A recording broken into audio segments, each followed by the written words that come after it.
Do you remember those Christmas side dishes that made every plate feel special? They brought color, comfort, and care to family tables before shortcuts took their place. When did we stop cooking the holidays from the heart? Chestnut dressing was a holiday treasure from the days when dinner meant patience and warmth. You roasted the chestnuts until their shells cracked, peeled them carefully, and chopped them into soft, golden bits. Mixed with butter, bread cubes, onions, and herbs, it became the rich heart of the Christmas table. The smell was deep and nutty, mingling with the scent of roasting meat and pine from the tree. It was food that tasted like old traditions, heavy with care and time. Every bite carried the faint sweetness of chestnuts and the comfort of butter and broth. Families served it beside turkey or ham, spooned out steaming from a heavy dish. It was the kind of recipe that could never be rushed, made from memory rather than measure. Chestnut dressing was love cooked slow, proof that simple ingredients could turn into something unforgettable. Baked celery with cream sauce proved that even the humblest vegetable could be grand. Celery stalks were blanched until tender, laid into a buttered dish, and covered with a sauce thickened from milk and flour. A sprinkle of breadcrumbs and cheese finished the top before baking. When it came out, it bubbled softly, pale green under a golden crust. The sauce made the celery rich instead of crisp, delicate instead of plain. In the 1930s, this dish was a sign of care, served at tables where nothing was wasted and everything had purpose.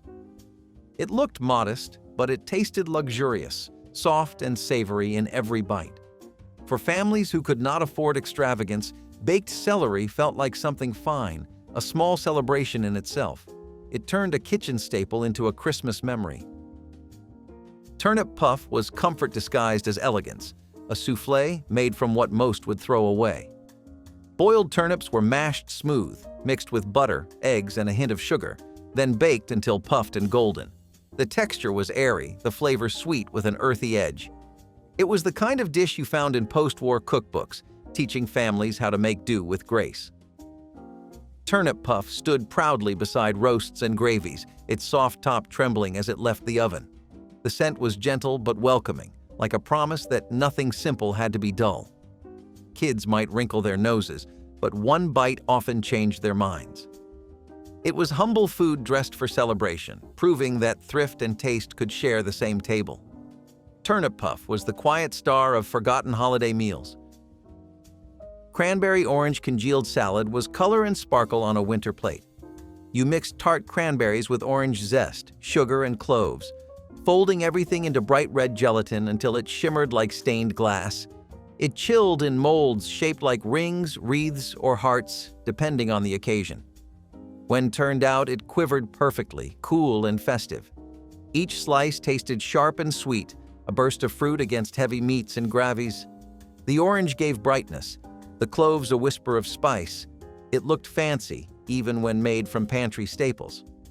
In the 1950s, it was the pride of the table, a bridge between salad and dessert. Served with whipped cream or plain, it reminded everyone that beauty could be edible. Cranberry-orange congealed salad was nostalgia on a plate, wobbly, bright, and full of cheer. Savory bread pudding with sausage was what home smelled like in December. Cubes of stale bread soaked in milk, eggs, and stock until they turned soft as clouds. Sausage browned in a skillet, its fat mixing with onions, celery, and pepper before joining the pudding dish. Baked until the edges turned crisp and the center stayed custardy, it came out golden and steaming. The first spoonful tasted like warmth itself, salty, rich, and comforting. In the 1940s, this dish sat proudly beside roasts, feeding big families with little waste. It filled bellies and hearts alike, stretching ingredients farther than they should have gone. Leftovers, if there were any, tasted even better reheated the next day. Savory bread pudding with sausage was proof that thrift and flavor could live side by side in perfect harmony.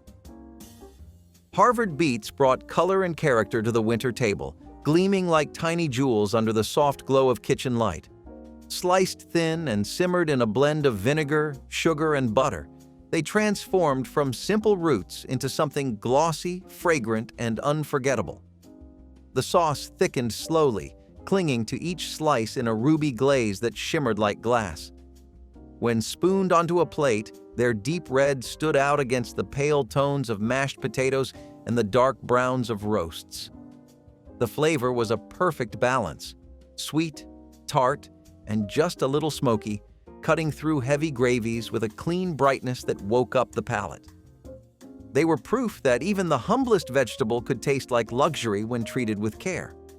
In early American kitchens, Harvard beets were a point of pride, the kind of dish that made a simple meal feel special. Adults savored them while children pushed them aside, but everyone remembered their shine. Served warm, they tasted like thrift turned to art, simple ingredients transformed into something extraordinary. Harvard beets were both beauty and nourishment, a reminder that a little vinegar, sugar, and patience could turn the ordinary into the unforgettable. Creamed celery with almonds was the hidden gem of 1920s hotel dining, grace disguised as a side dish. Stalks of celery, once humble and crisp, were simmered gently until soft, then bathed in a velvety white sauce made of butter, cream, and flour.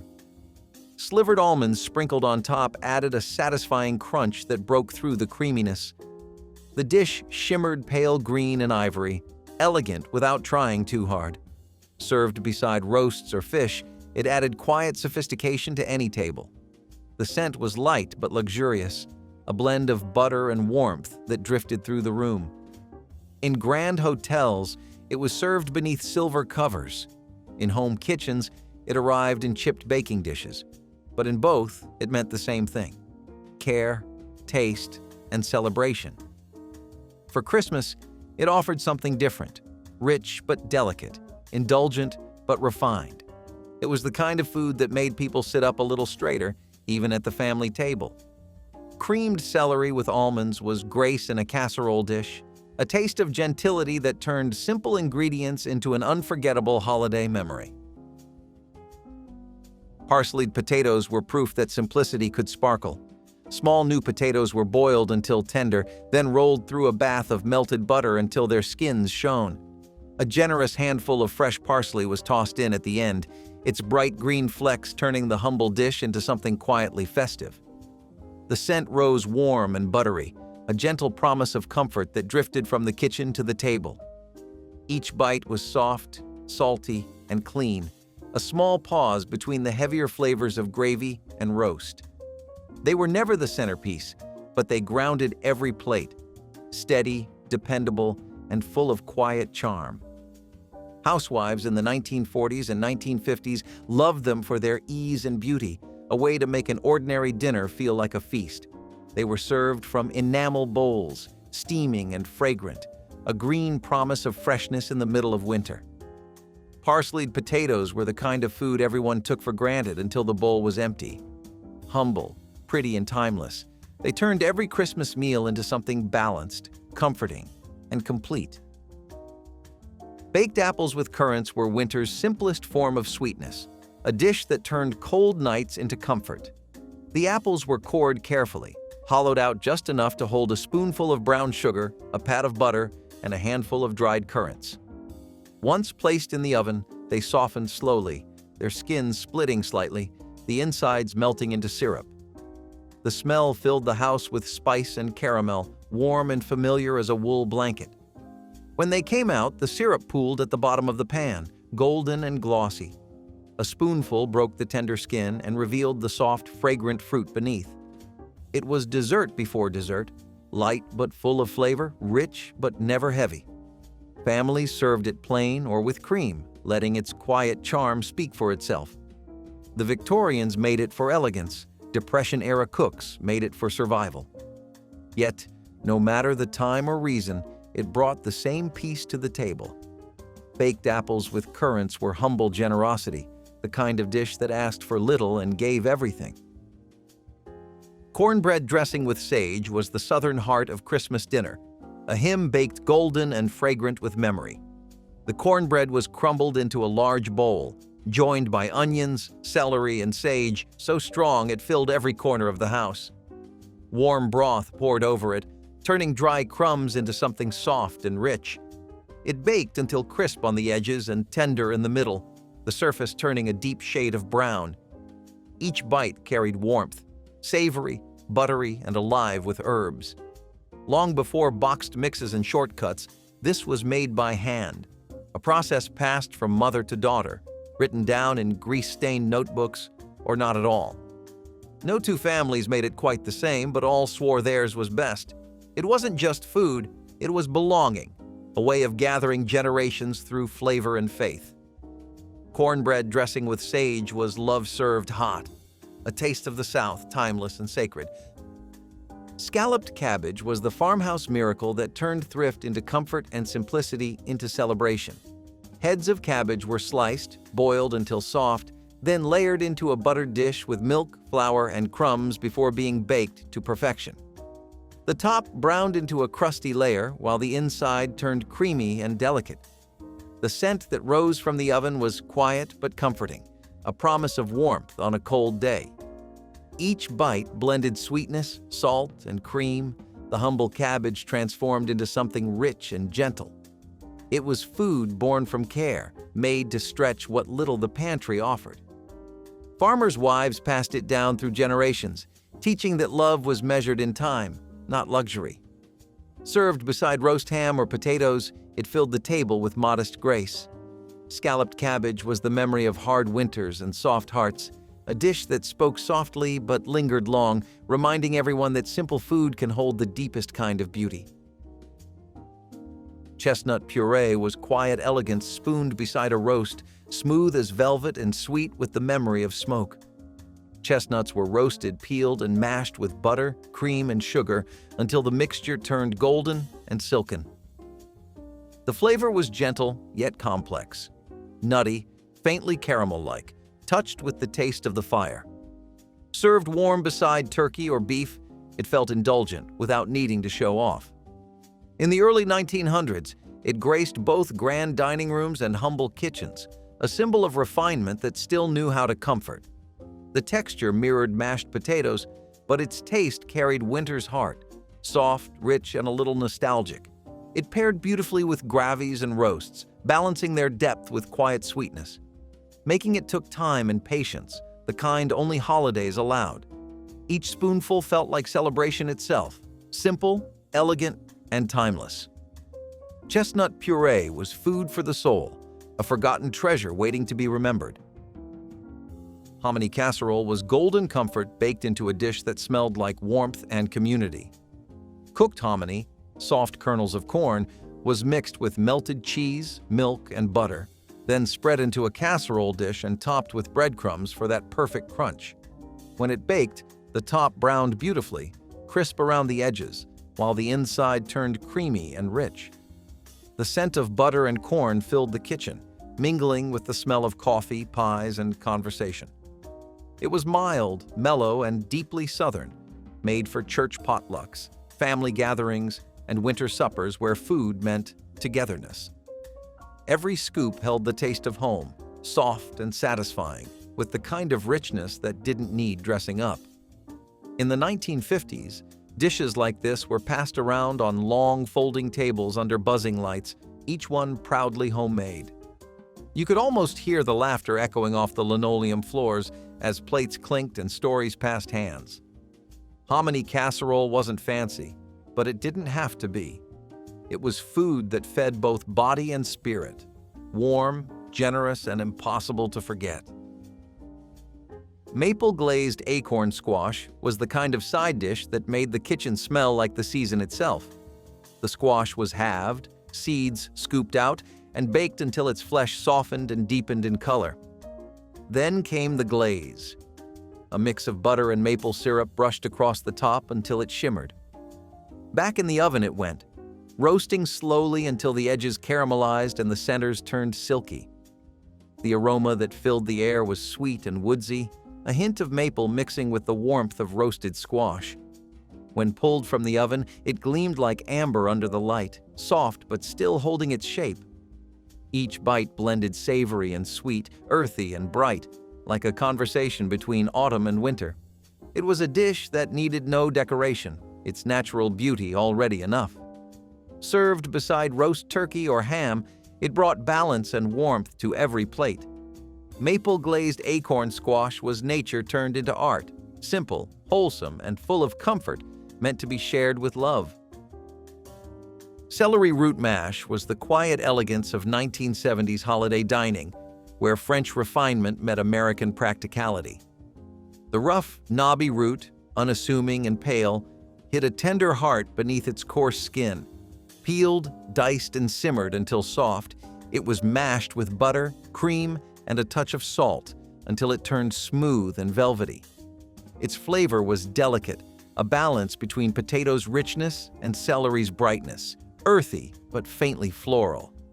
The first spoonful melted on the tongue, light but satisfying, filling the air with buttery calm.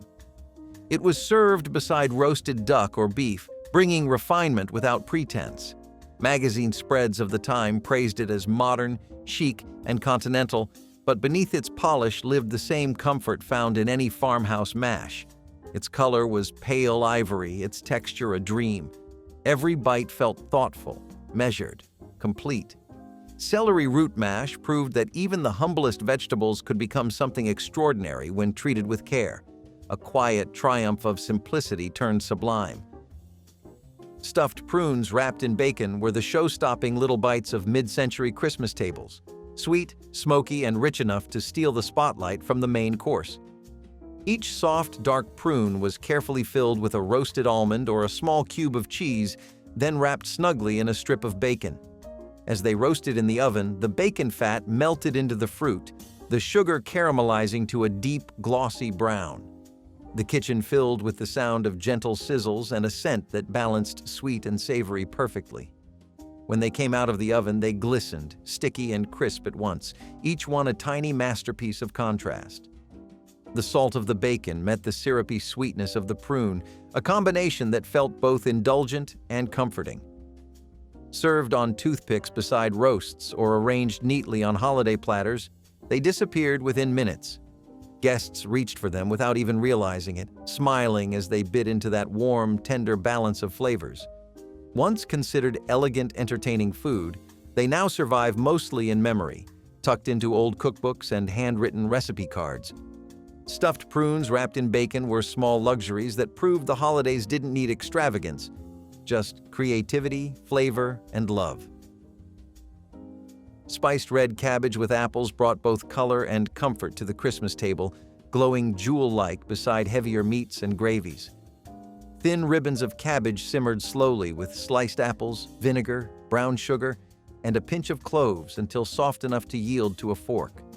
The pot steamed purple and gold, filling the kitchen with the scent of fruit and spice that spoke of warmth and patience. Each stir deepened the color, the mixture glistening as it thickened.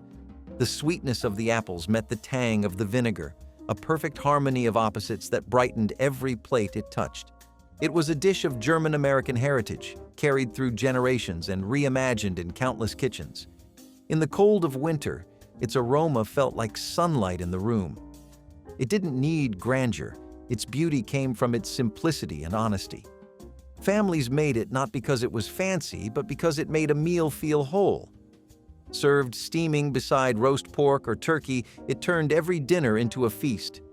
Spiced red cabbage with apples was proof that color, warmth, and care could turn any table into celebration.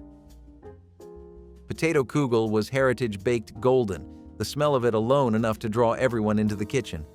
Grated potatoes, onion, and eggs came together in a mixture both rustic and perfect, seasoned with little more than salt, pepper, and faith in the oven. When it baked, the edges crisped to deep bronze while the inside stayed soft and tender. The scent was earthy and rich, a reminder of shared meals and passed-down recipes. Every household made it a little differently. Some added oil for crunch, others a hint of matzo meal for structure, but all agreed on its heart. Simplicity done with love. Served steaming beside roasts or eaten on its own with applesauce, it was comfort and history bound together.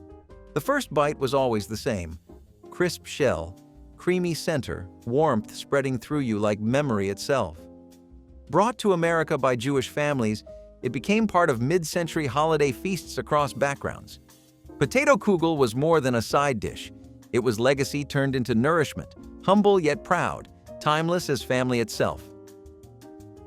Sweet corn soufflé was a cloud-baked golden, a dish that seemed to float straight from the oven to the table.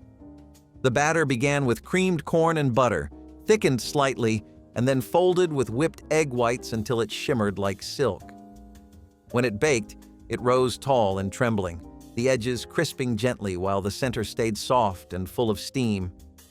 The smell was warm and sweet, a perfume of corn and cream that filled the kitchen like a promise. Each spoonful melted instantly, light, buttery, and faintly sweet, carrying the taste of summer harvest into winter. It was a dish that required timing and trust, fragile enough to fall if left too long, but worth every second of patience. In the 1940s and 1950s, it was considered refined yet comforting, a touch of elegance on the family table. Children watched it rise like magic through the oven glass, gasping when it came out glowing and proud. Served beside turkey, ham, or roast beef, it offered a gentler kind of richness, one that felt like home dressed for company. Sweet corn soufflé was joy in motion, the fleeting kind of beauty that vanished soon after it was made. Light as air, golden as memory, and impossible not to love. Creamed leeks were quiet luxury, the kind of side dish that whispered instead of shouted. Long, pale stalks were trimmed, sliced thin, and simmered slowly in butter until they turned soft enough to collapse at the touch of a spoon. A pour of cream followed, turning everything velvety and pale gold. A hint of nutmeg deepened the flavor, while a dash of salt brought out the leek's natural sweetness. The scent that rose from the pan was delicate and buttery, a perfume of patience and care. Served warm beside roast chicken, fish, or turkey, it brought elegance to any table without ever showing off. In the 1960s, this dish was considered sophistication for those who knew simplicity's secret. That real flavor came from time, not trickery. It gleamed softly under the holiday lights, a quiet contrast to the heavy roasts and casseroles beside it. Every bite was tender, smooth, and deeply comforting. Creamed leeks were forgotten grace, a dish of restraint, warmth, and quiet pride, proving that the simplest vegetables could taste like celebration. Baked rice with raisins and cinnamon was comfort dressed in sweetness, a dish born from thrift and transformed by love. The rice simmered slowly in milk and sugar, soaking up every bit of warmth until it turned soft and creamy. Butter melted in last, followed by a handful of golden raisins that plumped in the heat. A dusting of cinnamon crowned it, turning the air rich with spice and memory. Some families baked it until the top browned slightly, others served it straight from the pot, steaming and fragrant. Each spoonful carried both sweetness and substance, a perfect bridge between side and dessert. The raisins added brightness, the cinnamon gave warmth, and together they turned humble rice into something celebratory. It was a dish found in immigrant homes across America, bringing together old traditions and new beginnings. Served warm beside roasts or cool the next morning with milk, it never lost its quiet charm. Baked rice with raisins and cinnamon was a recipe of heart and heritage, simple, tender, and timeless. Giblet gravy was the heartbeat of Southern Christmas dinners, a sauce so rich and storied it could tie an entire feast together. The giblets, the heart, liver, and neck, were simmered slowly with celery, onion, and seasoned broth until they surrendered every bit of flavor. Once tender, they were chopped fine and folded into a roux made from flour and the drippings of the holiday roast. The mixture thickened into a glossy, golden brown gravy that filled the kitchen with a scent like celebration itself. When ladled over turkey, dressing, and mashed potatoes, it transformed the meal into something whole. The taste was deep, smoky, and unmistakably homemade, each bite carrying a trace of memory and patience. No jar or packet could ever come close. Families guarded their versions, written on stained index cards or held in their heads, passed quietly from grandmother to daughter to granddaughter. Some added boiled eggs, others a splash of cream, but all agreed that it made the plate complete. Giblet gravy was more than food. It was history in motion, poured warm over tradition and served with love. Browned butter carrots with dill were sunshine on a winter table, a dish that brought a touch of color to the gray days between holidays. Fresh carrots were peeled, sliced, and boiled until tender, their natural sweetness just beginning to show. Then came the magic.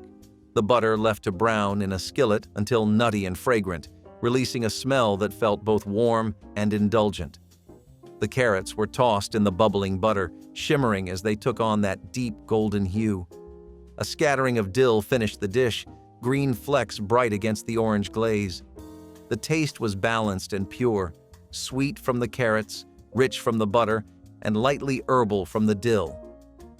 It was simple enough for a weeknight, yet elegant enough for a Christmas spread. In 1950s kitchens, this dish was considered sophistication on a budget, proof that presentation mattered just as much as effort. Served steaming beside roasts and gravies, browned butter carrots with dill caught the light like jewels, small reminders that beauty could come from the simplest ingredients. Stuffed tomatoes with rice and herbs were the edible ornaments of Christmas platters, gleaming red against the muted tones of meat and gravy. The tomatoes were hollowed carefully, their insides saved for sauce or soup, then filled with a mixture of rice, onions, parsley, and olive oil. Some home cooks baked them until tender, their skins wrinkling into soft folds. Others chilled them, serving them cool and glossy for contrast against hot dishes. The scent that filled the kitchen was bright and green, herbs mingling with the natural sweetness of cooked tomato. Each bite was a burst of freshness amid the heaviness of the season, a balance between comfort and clarity. In the 1960s, when presentation ruled the table, these were a showpiece dish, their colors as joyful as their flavor. A tray of stuffed tomatoes looked like celebration itself, simple, honest, and full of charm. They were the taste of effort made visible, a small, colorful rebellion against the gray of winter plates. Stuffed tomatoes with rice and herbs reminded families that beauty and nourishment often came from the same humble kitchen. Applesauce salad was the kind of dish that could only have been born in a mid-century kitchen, where imagination met gelatin and the line between dessert and side dish blurred completely. Applesauce was stirred together with lemon gelatin, sugar, and a touch of cinnamon, then whipped until light enough to catch the air. It poured smooth and glossy into molds shaped like rings, stars, or festive wreaths, ready for the refrigerator's cool embrace. Once firm, it trembled with every touch, shining like glass and smelling faintly of apple pie. Served beside ham or turkey, it added sweetness that balanced the salt of the main meal. The texture melted on the tongue, silky, creamy, and cool. It looked like fun on a plate, the kind of food that made children grin and guests raise an eyebrow. Some topped it with whipped cream, others added chopped nuts for crunch. However it was served, it brought lightness to heavy holiday tables. Applesauce salad was mid-century whimsy at its finest, bright, strange, and full of heart, a small reminder that joy sometimes came in wobbly form. Scalloped potatoes with ham bits were a casserole built on love and leftovers, a dish that proved necessity could taste like luxury.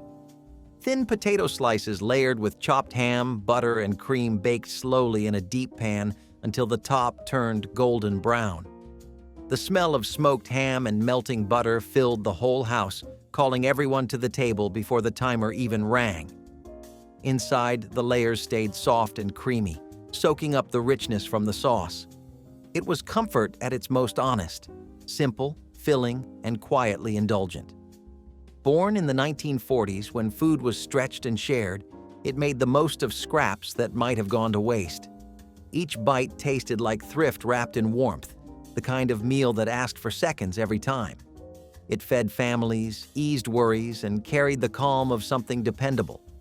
Scalloped potatoes with ham bits were more than a side dish.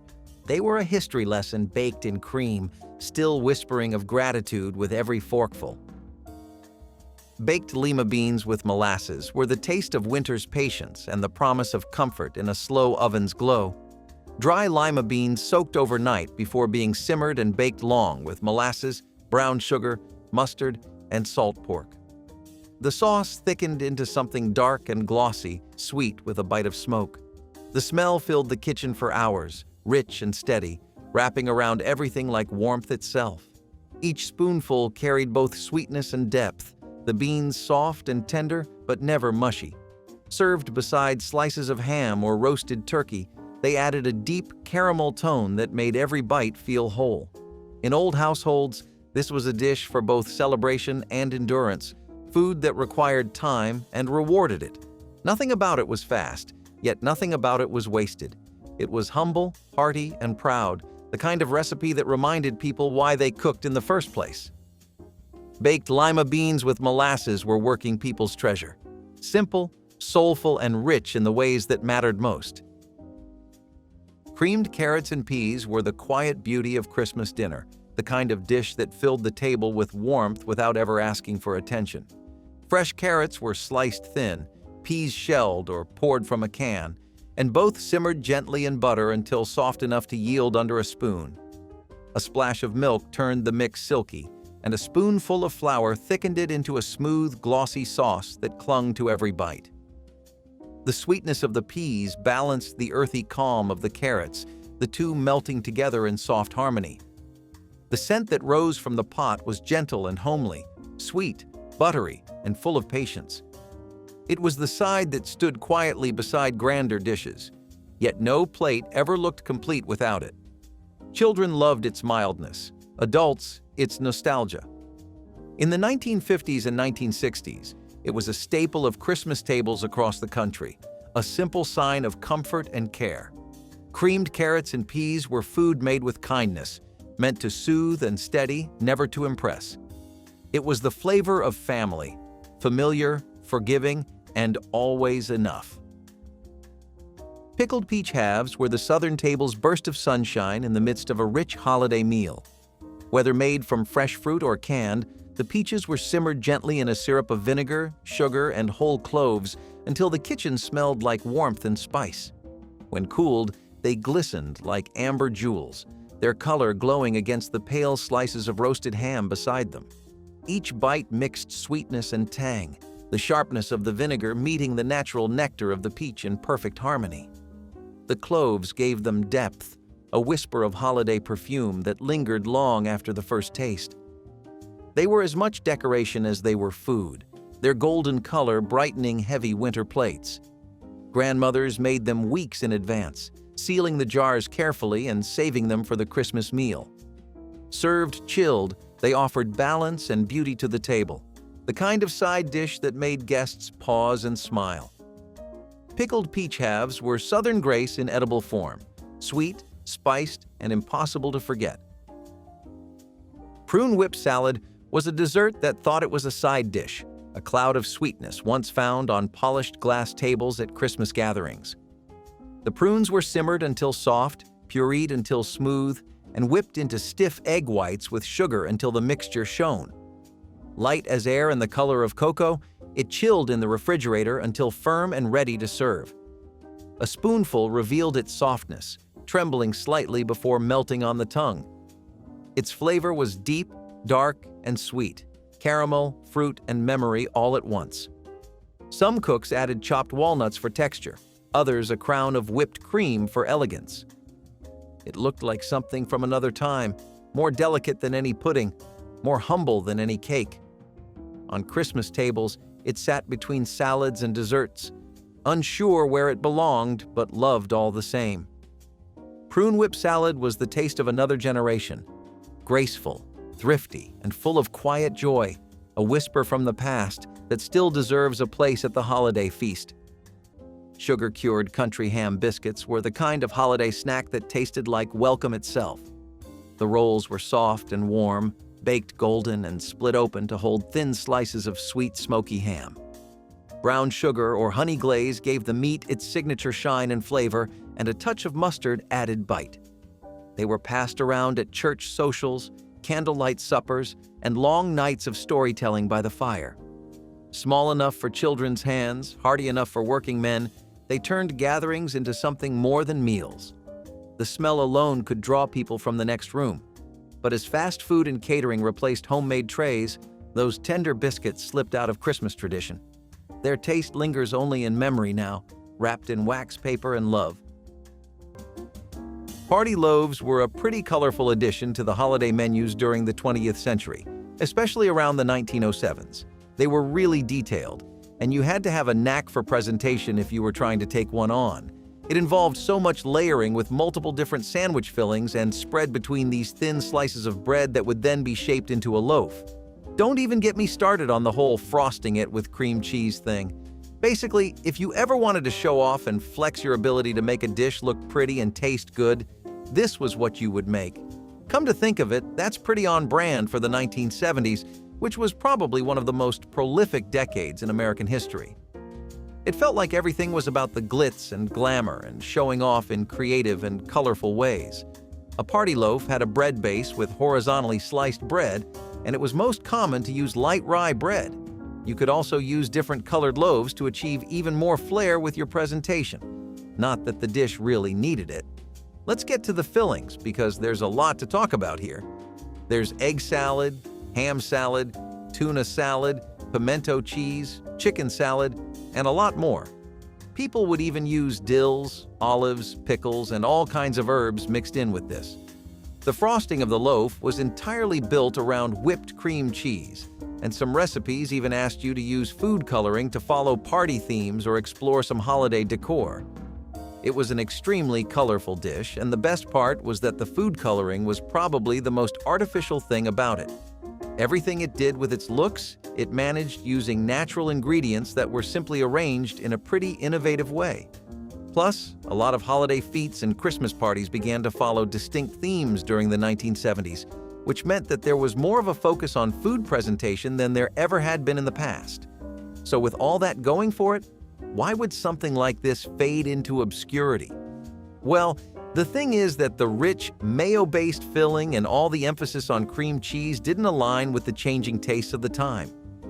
People were trying to abandon cream and fatty main courses, not double down on them. And while party loaves were a lovely little one-time thing, they couldn't stay forever. They were also hard to make, and Americans were going more towards convenience food that could work with TV time, which was becoming more and more of an everyday thing for people. Eventually, the idea of a party loaf became something you'd only see in ancient cookbooks. Schneckens were another little treat we took from another culture that faded out over time. This time, we have German cooking to thank. This puff pastry was shaped like a spiral, filled silly with cinnamon, nuts, sugar, and pretty much every little glucose-dense ingredient you could imagine. You'd take a bite and think cinnamon rolls, but it would look and feel a lot like sticky buns. They found a nice little audience for themselves up north, especially since they did well with warming people up during the cold, but they couldn't last in the face of more popular French pastries that were pretty much dominating American baking for the better part of a century. Also, there was a little skill barrier. People saw the intricate preparation process revolving around kneading, cutting, and then filling out the dough. Plus, slicing it into those little spiral shapes took a lot of time. The focus for Americans, on the other hand, was gradually going more and more towards breakfasts that could be prepared in around 20 minutes, especially with easy-to-make baking mixes, cutting out half the labor entirely. Coconut cream pie was a Hawaiian hit that the rest of the US just had to get in on too. Bakers there were one of the first to do it with coconut cream fillings and toppings instead of your usual assortment of pies. Coconuts became something Americans were more prone to eating around the 70s, since tropical fruits were slowly becoming more and more of a thing.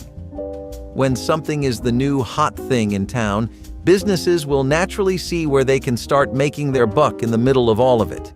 Bakeries did the same, and so we had coconut cream pies, and honestly, we would give our money too, and happily. Coconut cream pies were not really the best pick for a celebration, but they were the top choice for a solo date with a pie and your favorite movie on rent. People do not rent movies nowadays anymore though, nor do they eat coconut cream pies much even in Hawaii. Here is hoping tropical fruit-based pies will make a strong comeback. Stuffed peppers. Forget those boring pre-made things you see at the grocery store because stuffed peppers are here to save the day. We're talking about the beautiful bell peppers Grandma made on Thanksgiving. Vibrant red, yellow, or orange peppers are hand-picked and carefully hollowed out and then stuffed with a flavorful mixture of fluffy rice, seasoned ground meat, and your choice of chopped vegetables. Once stuffed, these peppers are baked to perfection until they are tender and crisp. Now, this isn't just a casual meal. Whipping up a stuffed pepper might make you feel like a master chef in the kitchen. It's also a great way to use up leftover rice and ground meat. Bonus points: if you use their visual appeal to trick your children into getting their daily dose of veggies. Yeah, the little ones don't really go for the green peppers on the table, but they might just love these stuffed peppers. You might even add some cheese to top it off. Unfortunately, it is one of those dishes that has faded from many dinner tables. Popcorn balls wrapped in wax paper were the kind of homemade gift that came straight from the heart. The popcorn was popped over the stove, the syrup boiled just enough to turn golden and sticky, and the whole kitchen filled with the smell of caramel and butter. Once the syrup hit the popcorn, there was no going back. Hands were greased, laughter filled the room, and everyone rolled them into perfect little globes of sweetness. They cooled on pans before being wrapped carefully in wax paper, tied with ribbon, and slipped into baskets for neighbors and friends. It was candy you could hold, made from the simplest of ingredients and given with genuine warmth. Before store-bought chocolates and tins of cookies took over, popcorn balls were how families said, "We thought of you." You could eat them on the walk home from caroling or hang them on the tree for decoration. They were crunchy, cheerful, and proudly imperfect, the kind of treat that disappeared as quickly as it cooled. Nobody knew what it was like to enjoy a prime rib you worked on yourself and one that was prepared strictly in your kitchen. I'm not talking about the packaged ones you can find in a grocery store either. Once people started to rediscover that kind of fun, they began to return to high-quality meats that were cooked properly and traditionally. Plus, there was this entire farm-to-table movement going around, which basically emphasized anti-processing sentiments and focused on organic and natural eating. There was a lot of push from social media, too. You'd always see people showing off their prime ribs or standing rib roasts on Instagram and going viral for it, which really put a focus on presentation that wasn't there in past decades. It drew people in, got them curious, and made them think, too. Marbled meats were becoming more and more common, and it was also due to them basically making for really photogenic dishes. Overall, it was these factors that revived the standing rib roast. But what about its decline? Well, alternative, leaner proteins, a focus on gym culture, and yet another wave of vegetarian-based eating, this time stronger than ever, meant that prime ribs became something that were a part of the national conversation again, sure, but were also something people weren't really focusing on as the end-all be-all of Christmas dinners either. Sometimes you can do everything right and be easy to make, and it still doesn't matter if you don't have enough going for you to outlast the ever-changing trends.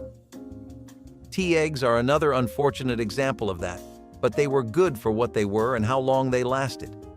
You needed to boil the eggs until they were hard, and then, now here's the important part, crack the shells, but not actually peel them. Then, you'd simmer the eggs in this super aromatic mix of black tea, soy sauce, star anise, and other warm spices. It was even popular to use Chinese 5-spice powder. This helps make a rich marinade that really gets through that shell and not only gives the eggs a flavor you wouldn't get anywhere else, but also gives it a real glow-up. Tea eggs had this beautiful marbled pattern on the whites that would make them almost irresistible. See what I mean? This dish pretty much has everything, and it's not really the easiest thing you could make, but it's definitely not hard either. It actually used to be a big presence in street food culture too. You'd go to Chinatown, or places with a strong Chinese-American community, walk up to a stall and get some tea eggs. Pretty common occurrence in America back in the 20th century, especially around Lunar New Year. Unfortunately, the recipe only received less and less exposure and faded out as a result. Sugar cream pies were in a league of foods called desperation pies. Popularized during economic perils, sugar cream pies used very few and simple ingredients which made them accessible to just about any Americans. Sugar cream pies involved a custard filling that was not made with eggs, and at the top of it you would have appetizing cinnamon sugar sprinkled onto the cake. Since they used so little but fed so many mouths, you can imagine how good of a choice this was in hard times. Especially during the Great Depression, where even stuff like sugar and flour was hard to come by, but humans need to have their sugar rush needs satisfied. Pies like this one were a great way to do that. But they did not last much longer after that era, and by the 70s disappeared completely. The Tasty Meat Pie isn't your average store-bought pie. We're talking about a savory masterpiece filled with delicious goodness. This used to be a classic at Thanksgiving and Christmas dinners back in the day before hash brown casseroles came to take the cake. But Tasty Meat Pies had their own beauty. Imagine a flaky, golden brown crust with a filling of seasoned ground meat, chopped vegetables like carrots and peas, and a rich, flavorful gravy. The origins of the meat pie have been traced back to the Neolithic period, around 6000 BC. Yeah, even the Egyptians were a fan of this classic. It's perfect for a potluck, a family dinner, or even a cozy night in. The best part? Its portability. Just grab a slice and head out the door. It's the ultimate dinner on the go. Boiled custard was the southern cousin to eggnog, smoother, thicker, and somehow more intimate. It wasn't just a drink, it was a ritual. Grandmothers stood over the stove, stirring the milk, sugar, and egg yolks until they turned into velvet. The smell alone could stop conversation. The soft heat of vanilla and nutmeg filled every room. Served cold in punch glasses, it was rich but calming, a quiet comfort between church and supper. No alcohol, no noise, just sweetness and warmth shared between generations.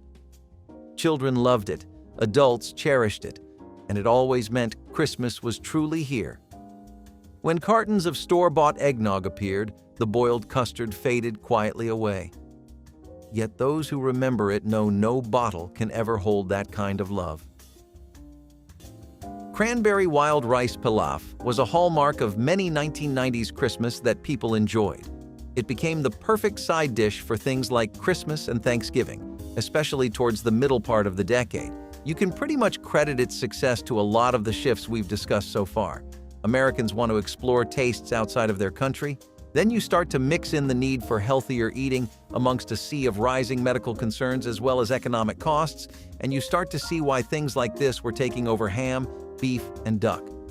The 1990s was especially a decade that was surrounded with things like the keto diet, low-fat meals, and high-fiber diets and cookbooks.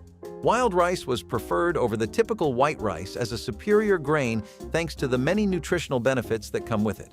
Basically, wild rice is a lot lower in calories, and it packs a bigger amount of protein and fiber. In simple terms, that means you get more energy, build more muscle, and also gain less weight for every serving of wild rice compared to every serving of white rice. It was a pretty good package deal, and Americans have never been one to miss a good bargain. Plus, the pre-existing culture around cranberries and Christmas really helped this dish too. Cranberry sales would always spike heavily during Christmas, thanks to all the people making cranberry sauces and desserts. And also, they were always in season. It was a quintessential holiday ingredient. Plus, it agreed with the general preference for vegetarian-based eating.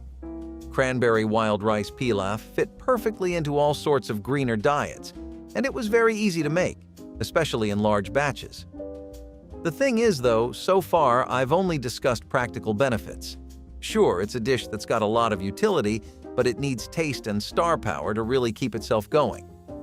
This dish just didn't have much of that. And as good as it was for a dish that was just wild rice and cranberries, it couldn't last in the face of growing convenience and fast food.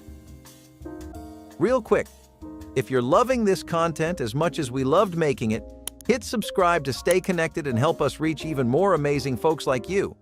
Ah, Kringles. Where would Wisconsin's snack scene be without you? This little Danish-American specialty helped keep a lot of stomachs full back in the day, so it definitely earned its retirement. But at the same time, there were a few issues that may have sent it out of commission earlier than expected. Given how popular Kringles were, especially in places like Racine, it was a bit strange that they disappeared completely even from these areas. The dominoes start to fall in place once you really think about the whole Americans leaning towards convenience food, though. Especially around the 1970s and 1980s, people just simply didn't want to keep recipes in their rotation that required a lot of effort. You had things like the microwave and the slow cooker coming out. Refrigeration was becoming more and more common, and as a result, frozen pre-cooked food was too. And if that wasn't your style, then there were like a gazillion takeout spots to go to with pretty economical prices, since competition was tough among all of them. In the face of all that, a little Kringle, which usually took 40 to 50 minutes thanks to the laminated dough, the layers of butter, and precise toppings and baking, simply couldn't last for too long. It's a shame, since this is one of the few pastries we had that wasn't Italian. Variety's nice, wouldn't you agree? Continuing on with more desperation food that actually worked, we have buttermilk pies. What if we told you pies could be tangy, sweet, and extremely cheap? Buttermilk pies were one hell of an all-rounder in the 1970s because they gave you everything for like $3. All you needed were very simple staples of any pantry and some vanilla custard paired with a butter pie crust. Sometimes, if people could spare the money, they would get some lemon zest juice and sprinkle a few drops to boost the tang of the dish. This pie was a favorite of so many homes and a regular of birthdays, parties, celebrations, and holidays of all kinds. Ask your parents to take a trip down memory lane to their favorite foods, and we will bet you money they will mention this.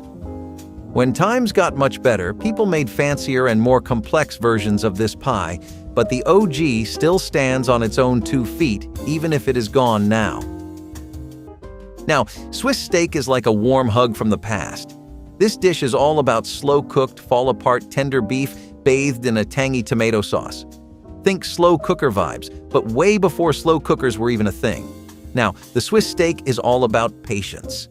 The longer you simmer the beef, the more melt-in-your-mouth delicious it becomes. It's also the perfect way to use up that tougher cut of meat you accidentally grabbed at the store. If you grew up thinking this dish was from Switzerland, as the name suggests, now would be a good time for me to tell you your whole life was a lie. This technique of cooking up tender meat came from England, so they're the ones to thank for this meaty goodness. I can just imagine the satisfying experience of cutting through that tender beef with minimal effort. Swiss steak, a dinnertime classic that deserves a comeback. Where do I sign the petition? Some things don't last even if they have everything going for it, and some things get sustained purely thanks to nostalgia and rose-tinted glasses. Milk toast is an example of the latter. This dish was made with bread slices that you had to toast real gently, not the way you're used to, until the bread is golden brown, bordering on slightly burnt. Then you'd put that in warm milk, which sometimes would be sweetened a bit more with sugar and vanilla or cinnamon. That was pretty much all you had to do, and overall, it was a pretty good way to get some variety up in your toast. Plus, historically speaking, it's always had a place as feel-good food and one of those DIY fixes for colds and flus. Comfort food that works in illness is really something to cherish, and that's exactly what Americans did with this dish. So why the sudden switch up? The thing is, the breakfasts of today look a lot more like smoothies and granola bowls than milk toast. While it was tasty and comforting, it didn't have a lot else to offer people, and it didn't help that this could be made with white bread only. People have largely moved towards brown bread, so as a consequence, a core component of the milk toast experience just isn't something you'd get anymore. I always say it's better to let a dish go than eat a bastardized version of it, but like I said, this thing has nostalgia going for it, and there are definitely still a lot of people making it today, just not as much as there used to be. The decline's significant enough that it's fair to say this dish went into irrelevancy. Chess pies are similar to both Osgood pies and Jefferson pies, but they leave out the meringue and creamy toppings for an even fundamental flavor profile. Simply put, chess pies are all about taking the basic ingredients that make a pie and nailing them completely. The most liberty this dish takes is some vanilla and tart lemon juice, which we mean, come on, we just talked about literal fried pies. A very do one thing but do it right type of pie. It was an incredible choice for gentlemen who love to go to parlors and pubs for a round of chess. As you can guess, that is also where it got its name because they would order chess pies over a few rounds. Today, both chess pies and the game it gets its identity from are things that were much more popular in the 70s. Now, skirt steak might seem like a grilling cut, but it's incredibly delicious when slow braised. This dish involved slow cooking skirt steak until it became tender and succulent. The steak was typically braised with vegetables like onions, carrots, and celery, along with a rich broth or wine to enhance its flavor. Skirt steak is also traditional in Mexican cuisine, particularly in the north where it is known as arrachera.